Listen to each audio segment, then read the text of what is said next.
Hello subscribers who faithfully have clicked the subscribe button and added to my audience, and thank you again for faithfully tuning in. When I upload a video, a lot of time and thought and energy goes into these. I do my research out of pocket. I have 2 girls I support. Sometimes I get complaints, and understandably so. It is distracting to hear air conditioning in the background or to hear television, but these are all things just so I could live comfortably and so I could have a moment to myself to even make a video, because my girls are still very young and so I have no help. I need to have a distraction while I do this. And again, like I say, when I go to a location, it's all out of pocket. I don't have the resources at the moment to afford a real highfalutin noise canceling microphone. I will soon. And so I signed up for the ads on my YouTube page to just help kind of defray the cost that I absorb to get this information to you, because it's all about the information for me. But we live in a world, unfortunately, where you have to work to make a house and food and to provide for your children, in my case. So if you have a complaint about the ads, well, go do what I do and do it for free, and then on top of it, support 2 life forces, 2 human beings who depend on you for everything. Anyway, it's been a very interesting couple months. As you know, if you tune in, you know that I went up north again to hang out with my tribe, the North, Ron Shaw, JC, and myself, and JD Johnson and his wonderful family. I got to meet his grandson, Dave. If you ever watch this video or these videos, here's a shout out to you. You're an awesome human being, and we'll see each other again, and you'll be even better at shooting those guns. We did have one, I made a video when I came back, we did have one encounter with something making noise, communicating towards us. It made a very weird, like, monkey sound, and then I echoed it, and then it answered back, and then JC had a couple very unusual, like, mano-a-mano type experiences with squad share. The sun's coming out, so I'm right in front of a window. But the people who write back and leave comments on my channel are some of the most brilliant, fascinating, interesting people. And I've been lucky to been receiving tons of email now because I've asked for it. I've asked for your personal stories, and the more I hear from you guys and the more you tell me about your lives, all of you guys have a story. And everybody who's listening right now has something unique to give and something unique to say, and that's why I love you guys, and I really mean it. You're watching this video right now and you want to say anything on your mind, never hesitate. If you need help or someone to pray for you, I will be more than happy to do that. If you have something going on in your home that's bizarre and you don't know who else to turn to, JC and I will help, and I mean Jesus Christ, and I mean JC Johnson. You know, I'm here. So JaneG123 at Hotmail, Jane, my name, G123 at hotmail.com. You can message me here on YouTube. I forget sometimes to check them, or you could write a comment, say, hey, please email me, I got XYZ going on. So I'm writing, actually I did write a blog today. It's been a long while since I've done it. Hold on, I'm going to sit on some books. This is a good one. I'm going to sit on this one too, because I'm just too short. Sorry. I like to center myself a little bit more. Alright. Okay, I'm going to take one down. There you go. Okay, so I wrote a blog entry because I've been putting this off for a long time. I don't know why, I just have. But it's a real local situation. I happened to meet somebody online. We were talking about forming a band, and we live real close by. I had issues with my band that I just left, and I needed a place. So we started talking, me and this young guy. I think he was like 22 or something like that, but he had a kid. He had a son, and he was just an interesting, genuine person. It's hard to be a single parent. Sometimes, the artist type of mind who is a musician, you're an empathic person. You feel things very, very, very deeply. Some people lack empathy altogether, and those are what you call sociopaths and psychotics. They they experience the world through a lens where they cannot fathom anybody else's response to something. So if you've been in a relationship, for instance, with a sociopath or psychotic, they will push things on you and expect them from you, and even though you tell them it hurts you or you dislike it or it makes you uncomfortable, they just simply can't wrap their mind around that concept. It's all about them. Well, an empath, or someone who has deep empathy, is the exact opposite. An empath is somebody who feels the pain of a stranger, sometimes even, to the point where it ruins their day. They find out something bad happened to this person, or they're going through something, and it just penetrates the person to their soul, their heart, and it upsets you. I myself am that way. As far back as I can remember, my biggest thing is when I see a group or people who are being victimized or picked on merely for just existing. Like, I remember seeing Roots when I was 5 years old, hiding under the covers, bawling my eyes out because I just could not wrap my mind around how people could treat other people that way. And my heart I felt so mad and so sad. I wanted to do something right then and there, my little 5-year-old brain. And then I would go to my parents took me to see Dances with Wolves. Another thing, I remember I'm leaving the theater with my parents, crying and screaming at the top of my lungs in the parking lot at people. How could you let this happen? How could you tolerate this kind of injustice and this killing of children and women and old people? How could you do that? Anyway, that's an empathic person who feels that. So this guy had the same thing. Break up. His mom didn't want to be a family, yada. So he's going through something real hard, and it affected him deeply. So this is this is the groundwork for why he went camping. I think I want to say it was like autumn, so just around this time of year. And right now it's a full moon. It's August 6th, 2017, and I have plans very soon to go to this location. So I'm just gonna read to you my blog entry. You can go to it's WordPress /post, / Jane Rodriguez blog.wordpress.com. Alright. Or you can Google Jane Rodriguez Exploring Reality and you'll find my blog. Anyway, I titled it, I just wrote it a couple minutes ago, Unusual Dogman Sighted in Southern Wisconsin. And almost a year ago now, I had met someone on one of those online social media outlets late in the winter time. We chatted about our children, more often than not, music. We were discussing joining forces to form a band that would gig locally or just to some. I play the saxophone and I sing, and being that I'm a woman, it is sort of a novelty to see a sax player or a professional sax player that's a female in a mostly male-dominated world, which is true. He played guitar, and we would spend quite a few late nights waxing on about our thoughts on music and just life and philosophy in general. Until one night, he asked about the topic in which I write and investigate. I told him it's just part of my structure, this kind of field that I'm in. It always has been.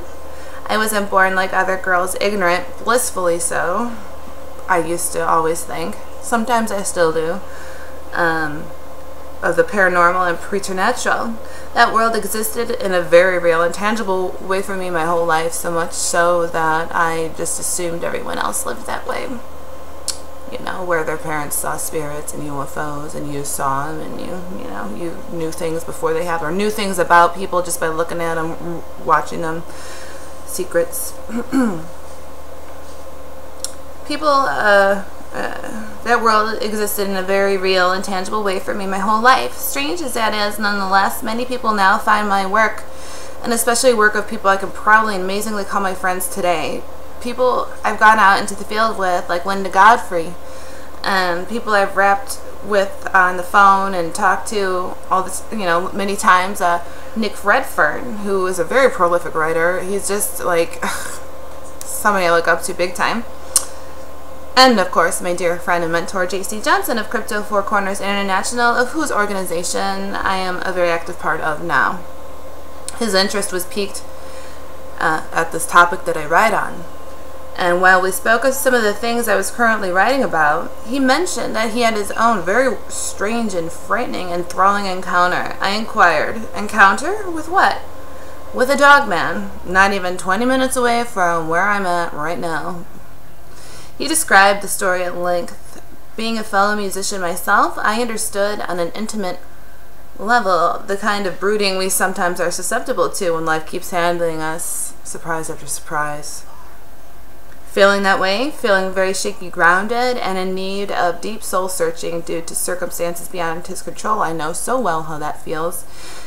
He wanted to get away, and that's how I feel sometimes too. And I imagine many, you guys do too. You just sometimes need your own space. You need to get away and clear yourself and pray or meditate and just, chill, recharge.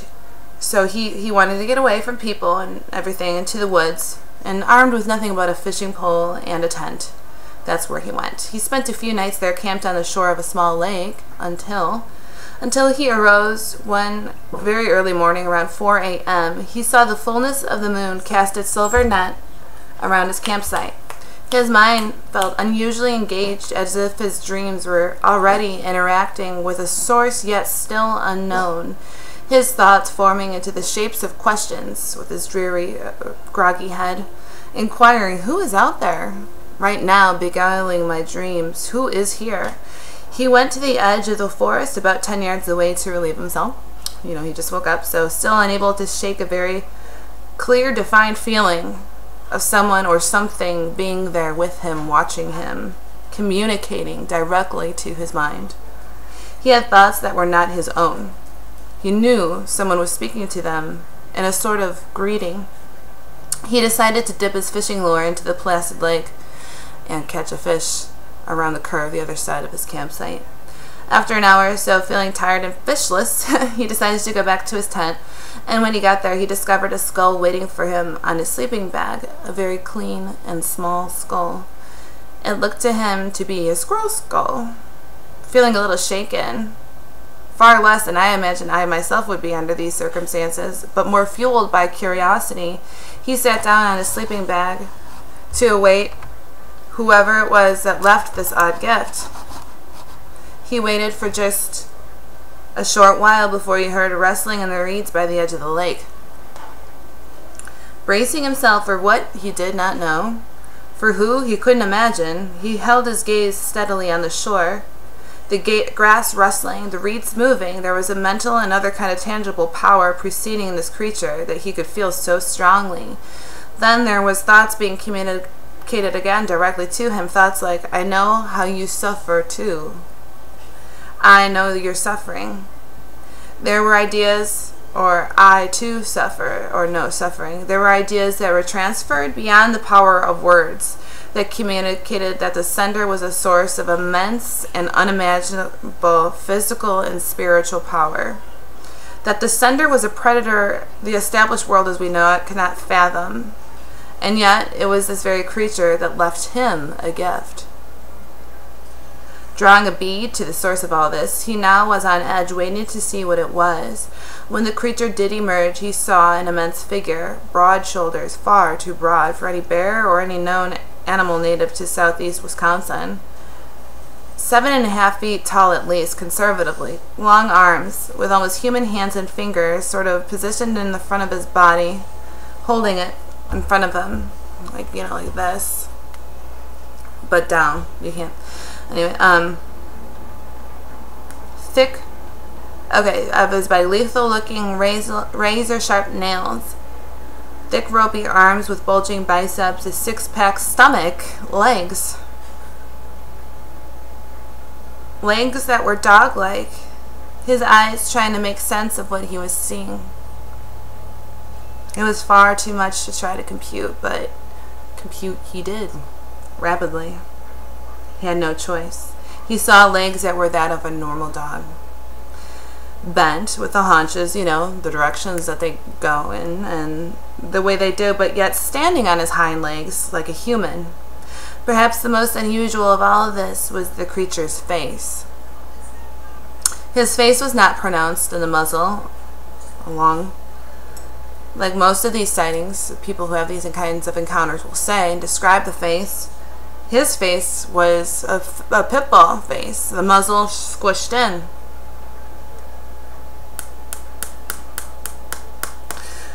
And a preternaturally wide mouth.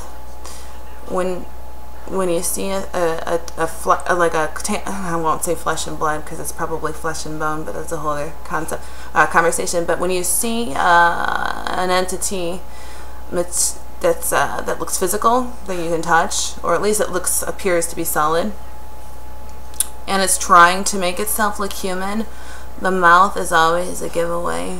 They can never quite dial that in right, or if the case is that they can't dial in the way a mouth should look like, then they're doing it on purpose because the mouth is disgustingly too broad. It's very disturbing. In any case, a pit bull's mouth is like that anyway, right? So teeth protruded like a typical case of a dogman, long, sharp teeth. His ears were erect, yet not like the typical dogman, erect, long, German Shepherd type ears. So they were floppy, but yet erect a little bit. My friend, I'll call him Billy, was beside himself with not fear, well, obviously some fear, but it was awe that he felt the most, and I felt that way when I saw Bigfoot, so I know exactly what it means. The thoughts now came flooding, and with a sea of pictures and just direct information beamed into his brain. Again, this creature was beaming information into his mind directly. It's a better form of communication. It's better than words because you can communicate a lot more, because words limit you. Even if you have the broadest vocabulary ever. Obviously, that's what language is for. Like, the more words you know, the more things you can think, right? So the more intelligent you are. But anyway, if you can go beyond that, that's another form. That's a step beyond this earthly intelligence. So the angels have their own language, right? They have their own alphabet. They have their own, just, you know.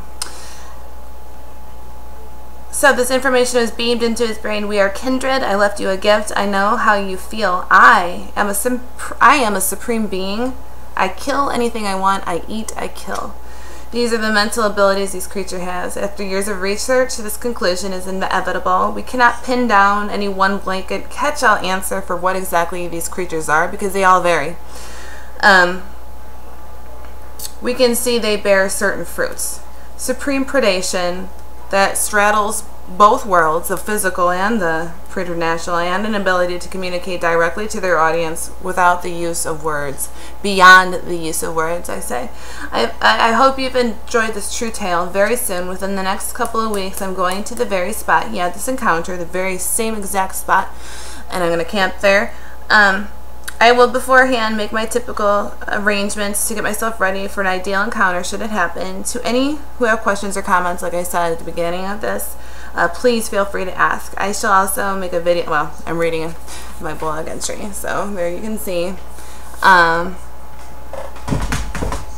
So when I'm there, I will make a video. I will document with what I have on me to show where I'm at, what's going on. I'll you know, as scientifically as possible with what I have on me. I'm going to take pictures of any prints I find, and just kind of document, depending on how long I stay there, you know, make it as thorough an investigation as possible and scientific as possible with the equipment I have, and certainly I'll bring everything I have at my disposal, including a shotgun. Anyway, this is been another lovely week, and I had the pleasure and opportunity to live yet another day and address you guys, and hopefully this information will help the greater body of knowledge out there, so that one day we might have some better answers, because I believe a day is coming where these creatures will be given a green light and the power to unleash fully their power upon mankind, and I don't think it's going to be good. But every creature is different. Bigfoot is different than Dogman. Dogman and every Bigfoot is different than another Bigfoot. So it's a mystery, and these things are mysteries, and God gave us a mind and senses to decode, and he addressed these very things in the Bible too. So if you have questions about where he addressed them in the Bible and how these creatures even began to be, or even how there's things like witchcraft, it says in the book of Enoch that witchcraft came into being by angels, the fallen angels, the ones who impregnated them, who they later gave birth to the Nephilim, that the fallen angels taught them the ancient angelic science, fallen angel science, witchcraft. So, you know, there's an explanation for all of this phenomenon. It's God's explanation, but again, we have free will who we will serve, ourselves or God. With that, I bid you God bless and adieu. Have a wonderful day. Again, if you have any problems and you need help with, just please contact me, or just if you have anything to say in general, I love to hear from you guys. All right, take care. Bye-bye.